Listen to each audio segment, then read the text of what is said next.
السلام علیکم ورحمۃ اللہ وبرکاتہ۔ ویب سیریز آفٹر کربلا میں آپ کو ایک بار پھر ویلکم۔ ناظرین، لاسٹ ایپیسوڈ میں بتایا تھا کہ ابن زیاد کا مکان بند ہونے کی وجہ سے خولی امام علی مقام کے سر مبارک کو اپنے گھر لے گیا تھا۔ پھر وہاں اس کی اپنی وائف کے ساتھ جو کنورزیشن ہوئی تھی وہ بھی ہم نے سنی۔ آج کے ایپیسوڈ میں ہم اسی سے کنیکٹ کر کے آگے بڑھیں گے۔ ناظرین، ابن زیاد کوفہ کے گورنر ہاؤس میں بیٹھا تھا اور لوگوں کو محل میں آنے کی جنرل پرمیشن تھی، یعنی کوئی بھی اندر آ سکتا تھا۔ جب دربار لوگوں سے بھر گیا تو ابن زیاد کے سامنے امام علی مقام کا سر اقدس ایک ڈش میں اس وقت بھی ظالم ابن زیاد سر مبارک کی بے حرمتی کرنے سے باز نہیں آیا۔ اس کے ہاتھ میں ایک چھڑی تھی جس سے وہ بار بار آپ کے لبوں اور دانتوں کو مار رہا تھا۔ اس وقت وہاں ایک بہادر صحابی رسول حضرت زید بن ارقم رضی اللہ تعالیٰ عنہ موجود تھے۔ انہوں نے اپنی جان کی پرواہ کیے بغیر ابن زیاد کی گستاخی پر اسے للکارا، جس پر وہ شاکڈ ہو کر رہ گیا۔ آپ رضی اللہ عنہ نے اس کو سر مبارک سے دور کر دیا اور پھر آپ نے بے اختیار رونے لگے۔ ابن زیاد سے یہ برداشت نہ ہوا اور وہ شدید غصے میں آ گیا اور آپ سے بے ادبی اور بدتمیزی کرنے لگا۔ آپ وہاں سے اٹھے اور لوگوں سے کہنے لگے، اے لوگو، آج تم سب غلام بن گئے، کیونکہ تم لوگوں نے سیدہ فاطمہ کے لخت جگر کو قتل کیا ہے اور مرجان کے بیٹے کو اپنا حاکم بنایا ہے، جو تمہارے نیک لوگوں کو قتل کر رہا ہے اور بڑوں کو غلام بنا رہا ہے۔ تم نے ذلت کو گوارا کیا ہے اور جو ذلت کو گوارا کرے اس پر خدا کی مار ہے۔ پھر آپ نے ابن زیاد کو مخاطب کر کے کہا کہ اے ابن زیاد، میں تجھ سے وہ حدیث ضرور بیان کروں گا جو تجھے غیظ و غضب کی آگ میں ڈال دے گی۔ میں نے نبی پاک صلی اللہ علیہ وسلم کو دیکھا ہے کہ آپ نے اپنی ران پر حسن کو بٹھایا اور حسین رضی اللہ تعالی عنہما، اور اپنے ہاتھ مبارک آپ نے ان کے سروں پر رکھ کر یہ دعا فرمائی ہے، یا اللہ، میں ان دونوں کو تجھے اور نیک مسلمانوں کو سونپتا ہوں۔ اے ابن زیاد، دیکھ نبی کی امانت کے ساتھ تو نے کیا کیا۔ یہ کہتے ہوئے آپ وہاں سے روانہ ہو گئے۔ اس کے بعد اہل بیت کے دوسرے افراد ابن زیاد کے سامنے پیش کیے گئے اور وہ ان اہل بیت اطہار سے بھی بدتمیزی کرنے لگا۔ معاذ اللہ ان کے سامنے اپنی فتح کا اظہار کرنے لگا۔ وہ یہ سمجھ رہا تھا کہ میں نے امام کو قتل کر کے بہت بڑا کارنامہ سر انجام دیا ہے۔ قربان جائیے اہل بیت اطہار پر کہ وہ اس عالم میں بھی اس کے سامنے نہ جھکے۔ پھر یہ بدبخت حضرت زین العابدین رضی اللہ تعالیٰ عنہ کو قتل کرنے کی طرف بڑھا۔ امام علی مقام کی بہن حضرت سیدنا زینب رضی اللہ تعالی عنہا آپ کے درمیان آڑ بن گئی اور ابن زیاد کو قتل کرنے سے روکا۔ اس طرح وہ اپنے اس ناپاک ارادے سے باز آ گیا، ورنہ امام زین العابدین کو بھی شہید کر دیا جاتا۔ ویورز، اس کے بعد حضرت امام علی مقام کے سر مبارک کو انعامات حاصل کرنے کی غرض سے اس نے یزید کی طرف شام کے لیے روانہ کیا۔ اس کا مقصد یہ تھا کہ یزید کے پاس جب یہ سر مبارک پہنچے گا تو یزید اسے انعامات و اکرامات سے نوازے گا۔ جب سر مبارک کو شام کی طرف روانہ کیا جا رہا تھا تو اس وقت سر مبارک سے بڑے عجیب کرامات کا ظہور ہوا۔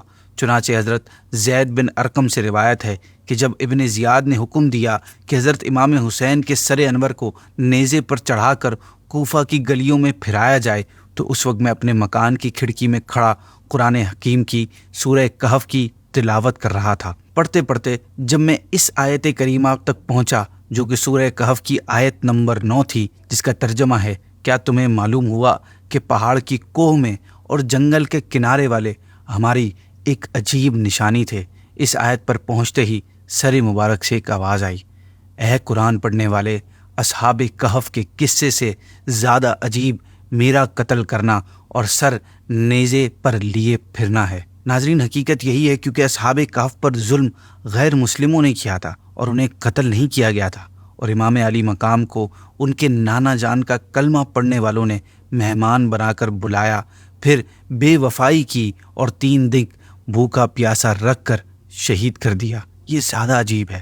پھر جب یزیدیوں کا یہ گروپ امام علی مقام کے سر مبارک کو لے کر پہلی منزل پر ایک چرچ کے پاس رات گزارنے کے لیے رکا اور شراب پینے میں مصروف ہو گیا، تو ان کے سامنے کہیں سے ایک لوہے کی ایک قلم ظاہر ہوئی، اور اس قلم نے خون سے یہ شعر لکھا جس کا ترجمہ ہے کہ جنہوں نے حضرت امام حسین کو قتل کیا ہے وہ اس بات کی امید رکھتے ہیں کہ ان کے نانا جان قیامت کے دن ان کی شفاعت کریں گے۔ یزیدیوں نے جب یہ دیکھا تو اس پر ان کو بڑا تعجب ہوا۔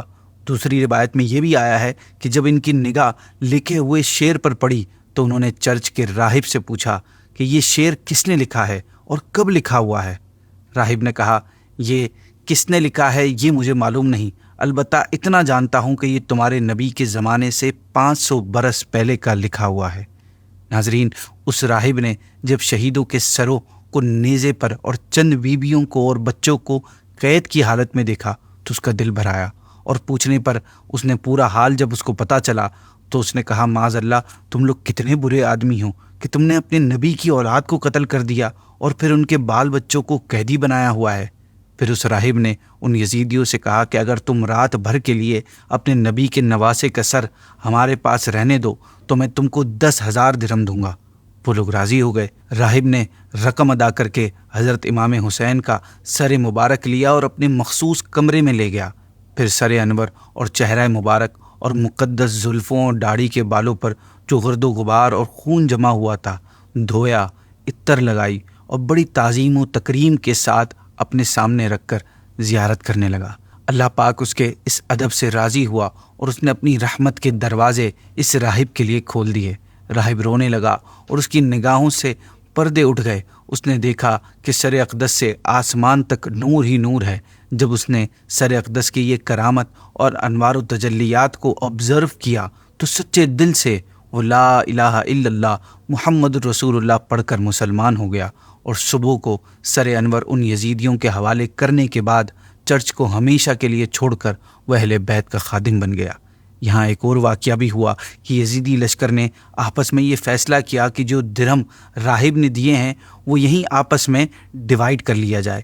چنانچہ انہوں نے جیسے ہی درہم بھری تھیلی کا منہ کھولا تو انہوں نے دیکھا کہ سب درہم کنکریوں میں تبدیل ہو گئے، پتھروں میں تبدیل ہو گئے، اور تھیلی کی دونوں سائڈ پر قرآن کریم کی 2 آیت مبارکہ لکھی تھیں، جن میں سے پہلی کا ترجمہ ہے، اور ہرگز اللہ کو بے خبر نہ جاننا ظالموں کے کام سے، اور دوسری آیت کا ترجمہ ہے، اور ان قریب ظالم جان لیں گے کہ کس کروٹ پر پلٹا کھائیں گے۔ ناظرین، ایک طرف ایک خوش نصیب نے سر مبارک کی تعظیم کی اور دنیا و آخرت کی سب سے بڑی نعمت ایمان حاصل کر لی، اور دوسری طرف چند بدبختوں نے اس سر مبارک کی بے حرمتی کر کے بھاری نقصان اٹھایا۔ پھر جب امام مظلوم کا سر مبارک اس ظالم یزید کے پاس پہنچا، یزید کے ہاتھ میں اس وقت ایک اسٹک تھی، وہ اس اسٹک سے سر مبارک کو چھونے لگا۔ اس وقت وہاں پر ایک کرسچن بادشاہ روم کا سفیر موجود تھا۔ وہ سر مبارک کے ساتھ یہ سلوک دیکھ کر حیران ہو کر بولا کہ ہمارے یہاں ایک آئی لینڈ کے چرچ میں عیسیٰ علیہ الصلاۃ والسلام کے گدھے کے کھر کا نشان ابھی تک محفوظ ہے۔ ہم ہر سال دور دور سے اس کی طرف حج کی طرح جاتے ہیں اور منتیں مانتے ہیں اور اس کی ایسی رسپیکٹ کرتے ہیں جیسے تم لوگ اپنے کعبے کی کرتے ہو۔ تم نے اپنے نبی کے بیٹے کے ساتھ یہ سلوک کیا، میں گواہی دیتا ہوں کہ تم لوگ باطل پر ہو۔